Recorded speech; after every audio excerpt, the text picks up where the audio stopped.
These are difficult times in Kenya's coastal county of Kilifi, where many people rely on farming.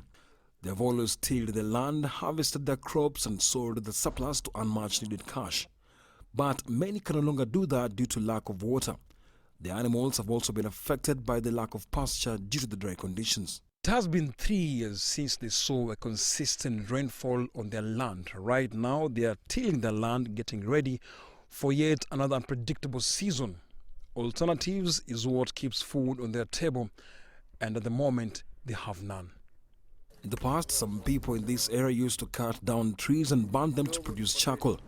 It earned them money, but now many of the trees are no longer there as the drought takes its toll.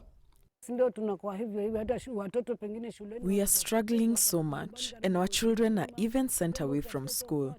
We have to walk long distances to get casual work on fertile lands where we can earn something. It's risky sometimes because we can be attacked by elephants.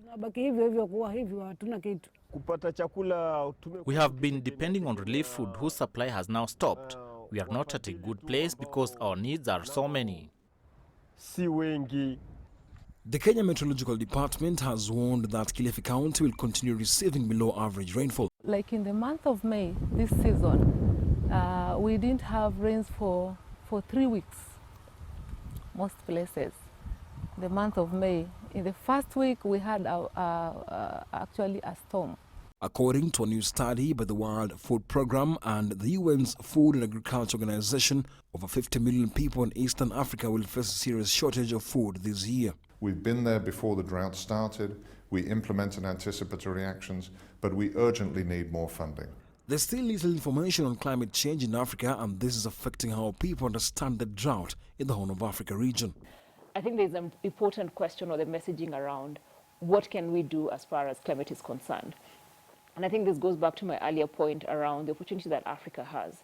So when we think about the green economy, what are ways that Africa can be involved with that? How, what are solutions that young people can begin to develop as far as climate change is concerned? According to the FAO, urgent interventions are needed. They include cash transfers to support needy families, the provision of animal feeds and drought-resistant seeds to communities, as well as restoration of local water sources.